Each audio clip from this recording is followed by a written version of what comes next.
9 अगस्त 1925 की रात थी। लखनऊ जाने वाली ट्रेन अंधेरे को चीरती हुई अपनी पूरी रफ्तार से दौड़ रही थी। मुसाफिर खिड़कियों से आती ठंडी हवा का मजा ले रहे थे। लखनऊ अभी करीब 15 किलोमीटर दूर था। तभी बोगी के अंदर एक इशारा हुआ। एक बड़ी मूंछों वाले शख्स ने अपनी सीट से इशारा किया और तभी टोपी पहने एक दूसरे आदमी ने फुर्ती से उठकर ट्रेन की इमरजेंसी चैन खींच दी। लोहे के पहिए पटरियों पर घिसटे और एक तेज कान फोड़ देने वाली आवाज के साथ गाड़ी की रफ्तार थमने लगी। यात्रियों को कुछ समझ आता उससे पहले ही अलग अलग सीटों पर बैठे 10 लोग अचानक खड़े हो गए। उनके हाथों में पिस्तौलें तनी हुई थी। पूरे डिब्बे में सन्नाटा छा गया। तभी एक कड़क आवाज गूंजी, खबरदार, कोई अपनी जगह से नहीं हिलेगा। यात्रियों को लगा कि यह कोई डकैत हैं, लेकिन यह कोई मामूली अपराधी नहीं थे। ये वो जांबाज क्रांतिकारी थे जो अपने निजी फायदे के लिए नहीं बल्कि देश को आजाद कराने के लिए हथियार उठा रहे थे। ये चोरी नहीं थी, ये ऐलान ए जंग था। ये था द काकोरी ट्रेन एक्शन। साल 1920 तक अंग्रेजों का अत्याचार अपनी हदें पार कर चुका था। 1919 में वे रेट एक्ट जैसा काला कानून लाए, जिसके तहत किसी को भी बिना सबूत सिर्फ शक के आधार पर जेल में डाला जा सकता था। जब लोगों ने इसका शांतिपूर्ण विरोध किया तो 13 अप्रैल 1919 को अमृतसर के जलियांवाला बाग में अंग्रेजों ने निहत्थे थे लोगों पर अंधाधुंध गोलियां चलवा दी। इसमें हजारों मासूमों की जान गई। इस क्रूरता ने हर भारतीय का खून खौला दिया। अब लोगों के दिलों में गुलामी के खिलाफ गुस्सा था और वे अंग्रेजों को यह बता देना चाहते थे कि भारत उनका नहीं बल्कि भारतीयों का है। 1920 में गांधी जी ने अंग्रेजों की कमर तोड़ने के लिए नॉन कून ऑपरेशन मूवमेंट शुरू किया। उनका मकसद शांति से अंग्रेजों का सहयोग बंद करना था ताकि उनका मुनाफा खत्म हो जाए। इस अपील का जबरदस्त असर हुआ। छात्रों ने स्कूल, कॉलेज, वकीलों ने कोर्ट और लोगों ने विदेशी सामान और सरकारी नौकरियां छोड़ दी। यहां तक कि क्रांतिकारी भी गांधी जी के साथ हो ली।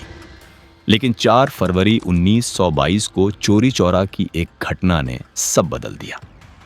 पुलिस फायरिंग से भड़की भीड़ ने थाने में आग लगा दी, जिसमें 22 पुलिस वाले मारे गए। गांधी जी हिंसा के सख्त खिलाफ थे। उन्होंने तुरंत आंदोलन रोक लिया। यह फैसला देश के हजारों नौजवानों के लिए किसी सदमे से कम नहीं था। सोचिए उस युवा के बारे में जिसने देश के लिए अपना सब कुछ छोड़ दिया था और अचानक उसे कहा जाए कि वापस घर जाओ, आंदोलन खत्म। उन्हें लगा कि उनके जज्बातों के साथ धोखा हुआ है। उन्हें लगा कि सिर्फ अहिंसा से अंग्रेजों को नहीं भगाया जा सकता। उन्हें अब एक नए रास्ते की तलाश थी और वह रास्ता था सशस्त्र क्रांति का। इसी हताशा और गुस्से के बीच जन्म हुआ HRA, हिंदुस्तान रिपब्लिकन एसोसिएशन का। 1924 में कानपुर में राम प्रसाद बिस्मिल, अशफाक उल्लाह खान, सचिंद्रनाथ बख्शी, सचिंद्रनाथ सान्याल और योगेश चंद्र चैटर्जी जैसे क्रांतिकारियों ने इसकी नींव रखी। इनका सपना सिर्फ अंग्रेजों को भगाना नहीं था बल्कि भारत में एक संघीय गणतंत्र बनाना था जहां अमीरी गरीबी का फर्क ना हो। लेकिन क्रांति के लिए सिर्फ जज्बा काफी नहीं होता, उसके लिए चाहिए होता है पैसा और हथियार। और यहीं से शुरू होती है काकोरी की असल कहानी।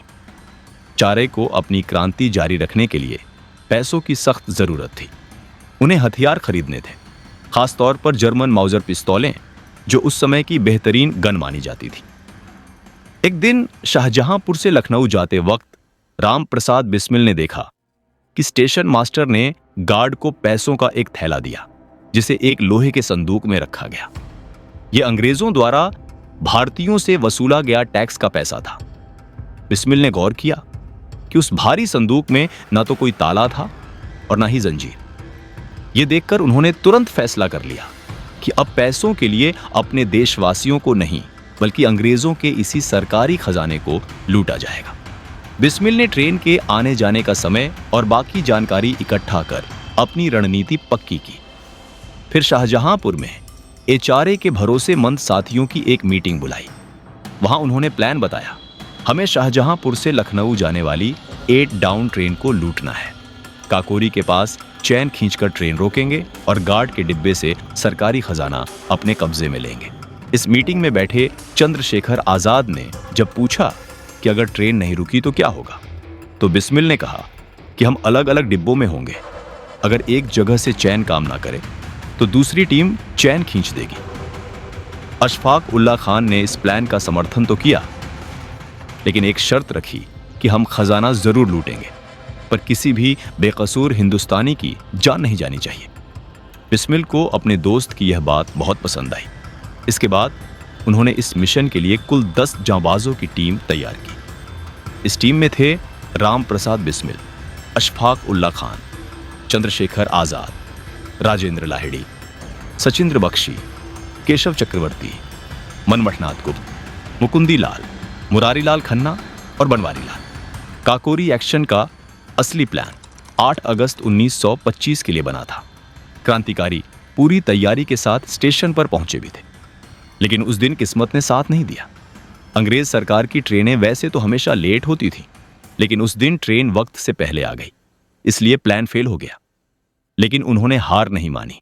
उन्होंने तय किया कि अगले दिन यानी 9 अगस्त को यह काम हर हाल में पूरा होगा।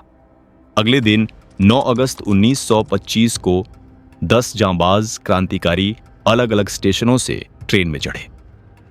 उनमें से 4 के पास बंदूकें थीं, जिन्हें उन्होंने अपने कपड़ों के अंदर छुपा रखा था।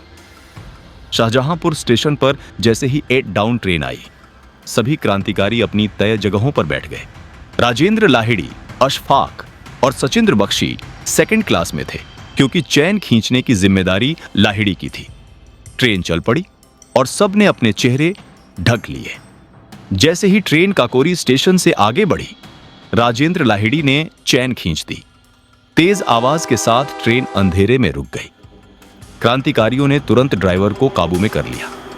यात्रियों को घबराता देख बिस्मिल ने भरोसा दिलाया और कहा, डरिए मत, हम सिर्फ सरकारी खजाना लेने आए हैं। आपकी जान या सामान को हाथ भी नहीं लगाएंगे। आप लोग अपनी सीटों पर बैठे रहें। बिस्मिल, अशफाक और आजाद ने गार्ड को काबू में कर लिया, लेकिन वो ये देखकर हैरान होते हैं कि संदूक में तो ताला लगा है। संदूक बहुत भारी था, इसलिए उसे वहीं तोड़ना जरूरी था। अशफाक ने पहले पत्थर से कोशिश की, फिर कामयाबी न मिलने पर अपनी बंदूक मनमथनाथ गुप्त को थमा दी और हथौड़े से ताला तोड़ने में जुट गए। बाकी साथियों ने अलग अलग जगहों से हवाई फायरिंग शुरू कर दी, ताकि लोगों को लगे कि हमलावरों की तादाद बहुत ज्यादा है।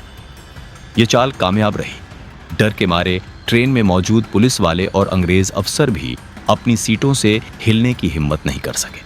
सब कुछ प्लान के मुताबिक चल रहा था, लेकिन तभी एक ऐसी अनहोनी हुई जिसने इन क्रांतिकारियों की किस्मत बदल दी।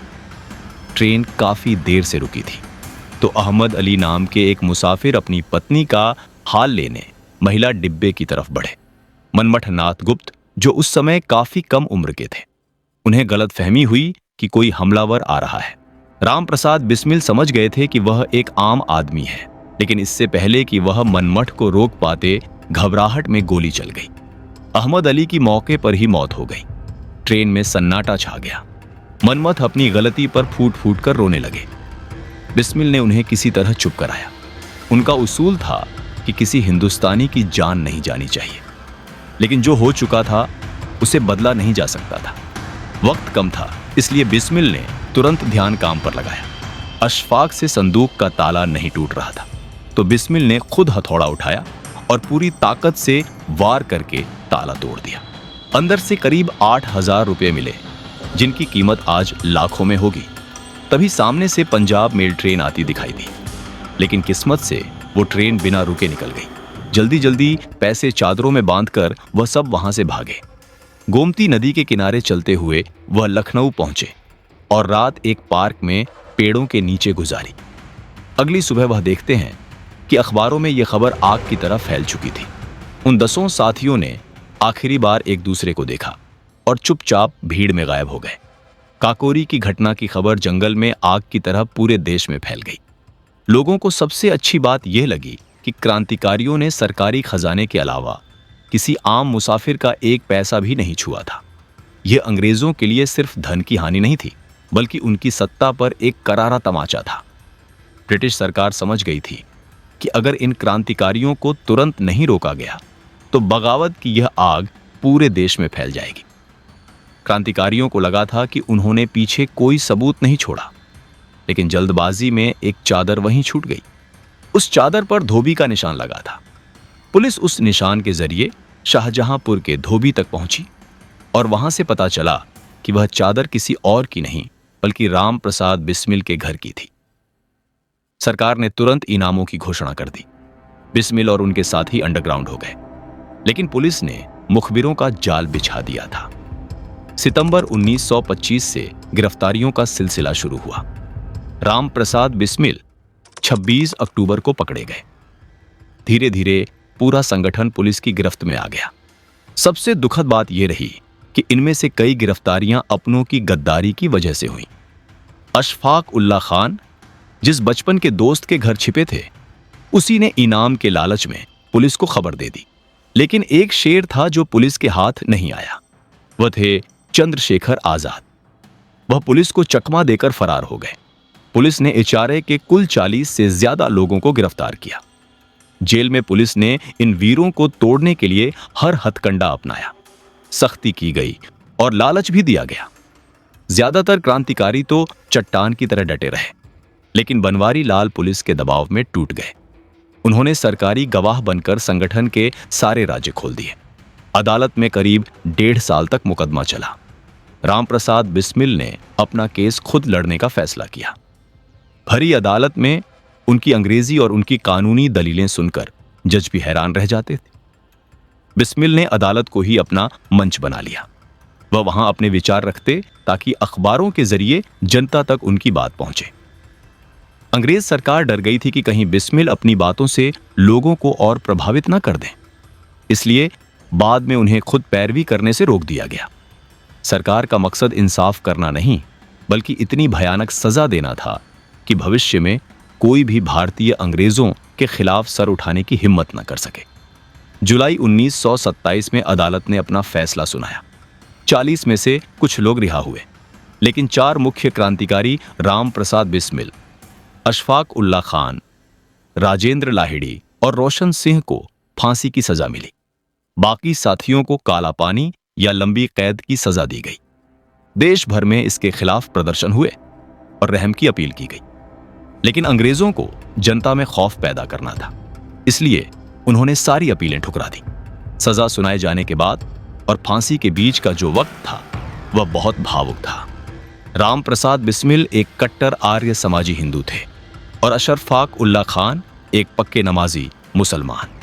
लेकिन इन दोनों की दोस्ती ने सांप्रदायिक सौहार्द की ऐसी मिसाल कायम की जो आज तक दी जाती है। बिस्मिल अक्सर मजाक में अशफाक से कहते थे, तुम तो मुसलमान हो, तुम्हें तो जन्नत में हरे मिलेंगी, हमें क्या मिलेगा? इस पर अशफाक हंसते और कहते, पंडित जी, अगर जन्नत में आप नहीं होंगे तो वह जन्नत किस काम की? जेल से अपनी आखिरी चिट्ठी में बिस्मिल ने देशवासियों से अपील की थी, अगर मेरी मौत से कुछ हासिल हो सकता है तो वह हिंदू मुस्लिम एकता होनी चाहिए। अशफाक ने भी लिखा कि वह खुशनसीब है कि देश के लिए फांसी पर चढ़ने वाले पहले मुसलमान बन रहे हैं। मर्स पिटिशंस खारिज हो चुकी थी। ब्रिटिश सरकार खून की प्यासी थी। गांधी जी पर भी आरोप लगते हैं कि उन्होंने इन क्रांतिकारियों को बचाने के लिए उतना जोर नहीं लगाया जितना बाद में भगत सिंह के लिए या इरविन समझौते के समय लगाया था। दिसंबर 1927 का वो सर्द महीना आ गया। सरकार को डर था कि अगर सबको एक जगह फांसी दी गई तो जनता भड़क सकती है, इसलिए सबको अलग अलग जेलों में भेजा गया। राजेंद्र लाहिड़ी को तय तारीख से 2 दिन पहले ही 17 दिसंबर को घोड़ा जेल में फांसी दे दी गई। वो हंसते हुए फांसी पर झूल गए। रामप्रसाद बिस्मिल को 19 दिसंबर गोरखपुर जेल में फांसी दिया गया। जब जल्लाद ने पूछा कोई आखिरी ख्वाहिश, तो वो बोले, मैं ब्रिटिश साम्राज्य का विनाश चाहता हूं।